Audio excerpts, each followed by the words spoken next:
Assalamualaikum warahmatullahi wabarakatuh. Waalaikumsalam warahmatullahi wabarakatuh. Bismillahirrahmanirrahim. Alhamdulillahirabbil alamin. Wassalatu wassalamu ala asyrafil anbiya wal mursalin sayyidina Muhammadin wa ala alihi washabihi ajma'in. Amma ba'du. Para mahasiswa yang dimuliakan Allah Subhanahu wa taala, materi aswaja selanjutnya kami akan menjelaskan tentang memakai sajadah sebagai alas untuk sholat. Karena ada paham-paham tertentu, orang pakai sajadah itu katanya bid'ah. Nah, bahkan ada sholatnya itu harus ke tanah. Gitu. Ya, tidak tahu pikiran apa kok seperti itu. Gitu. Kok bisa sujud ke tanah yang kotor itu kan gimana? Itu ada. Itu. Bahkan kemarin dulu waktu PCNU Jember itu minta debat kepada pengarang buku yang menyudutkan amalia-amalia NU, itu rumahnya katanya tidak pakai keramik, tidak pakai plester, jadi pakai tanah. Kalau sholat dia harus ke tanah. Nah, makanya ini perlu saya sampaikan. Setiap syariat itu kan ada hikmat tasyriknya. Setiap amaliyah syariat itu ada hikmah di situ. Hikmatut tasyrik wa falsafatuhu. Jadi ada kitab yang namanya Hikmatut Tasyrik wa falsafatuhu. Dulu saya di Mahat Ali itu ikut pengajian kitab ini kepada Habib Baharun Bondowoso. Beliau Habib yang alim allamah. Jadi Hikmatut Tasyrik wa falsafatuhu.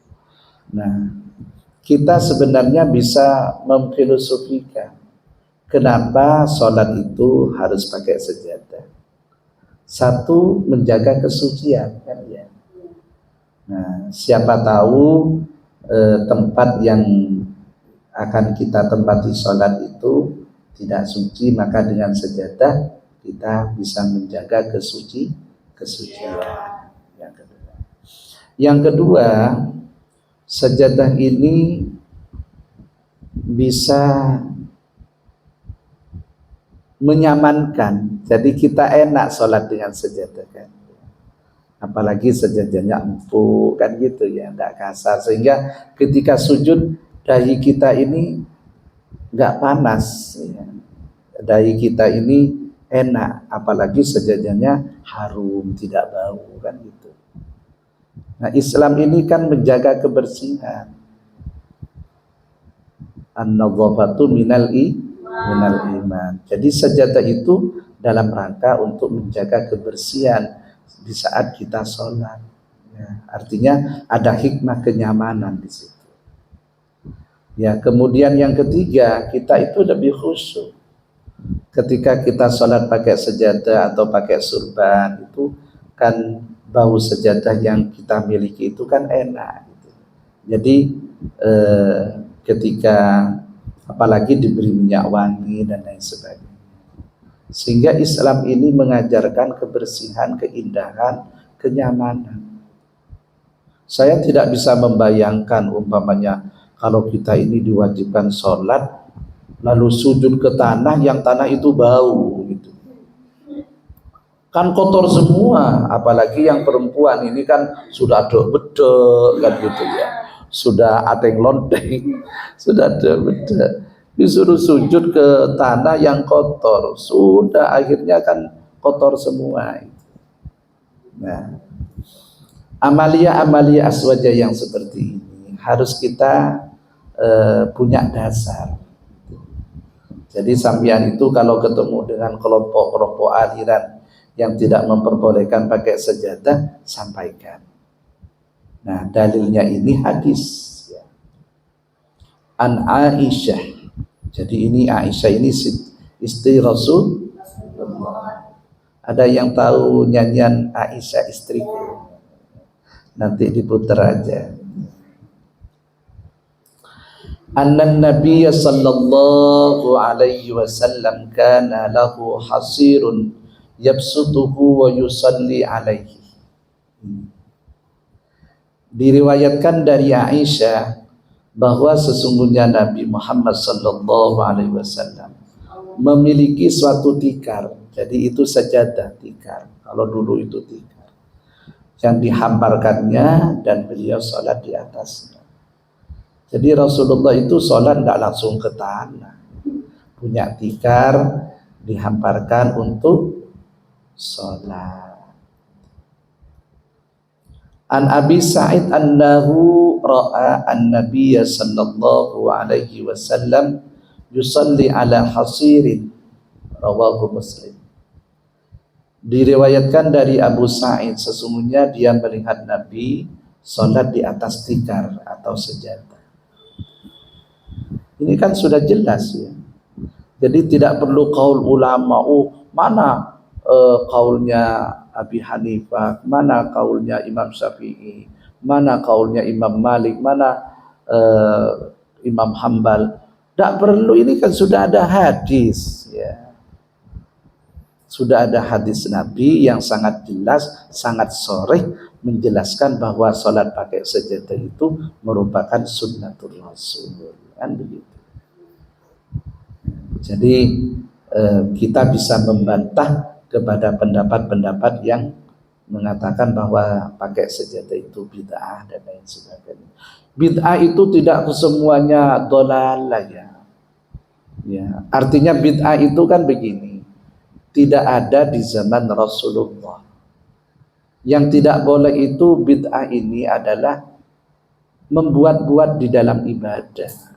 Misalnya sambian itu mau menjadikan sholat subuh 4 rakaat dengan alasan supaya olahraga bahasanya itu. Ya nggak bisa, itu qat'iyud dalalah. Jadi walaupun sampean itu nanti jadi profesor, doktor, cedak bencol, sudah.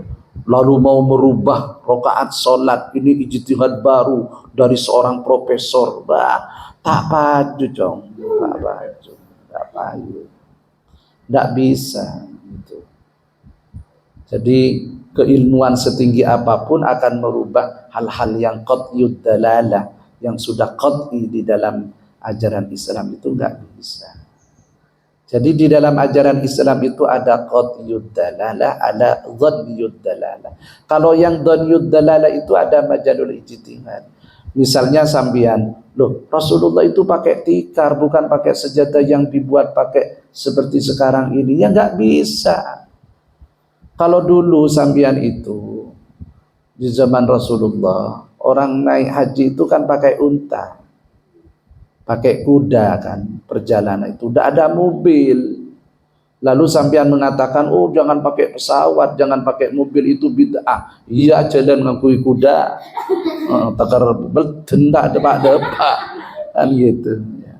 Nggak bisa. Jadi bid'ah itu tidak kesemuanya dhalalah, tapi ada bid'ah hasanah yang baik, sesuai dengan situasi dan kondisi. Kalau dulu tidak ada pesawat, sekarang ada pesawat, ada mobil, ada kereta, dan lain sebagainya. Nah itu hal-hal yang hasanah. Jadi termasuk macam-macam sajadah gitu. Sama kayak kalian ini pakai kerudung, macam-macam kerudung. Kalau di zamannya NU itu kerudungnya ya kayak yang dipakai Bu Nyai dulu itu, tidak seperti ini. Sekarang sudah model baru.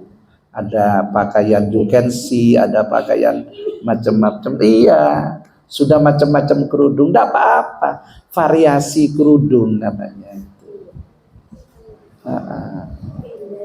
Sama juga dengan laki-laki. Ya kalau orang Arab mungkin senangnya jubah kan gitu. Kalau kita ya pakai kaos, pakai pakaian seperti ini. Jadi lentur hal-hal yang dhani, hal-hal yang sifatnya baru itu boleh gitu. Baik, terima kasih. Mudah-mudahan manfaat dan barakah. Wallahul muwaffiq ila aqwamit thoriq. Wassalamualaikum warahmatullahi wabarakatuh. Waalaikumsalam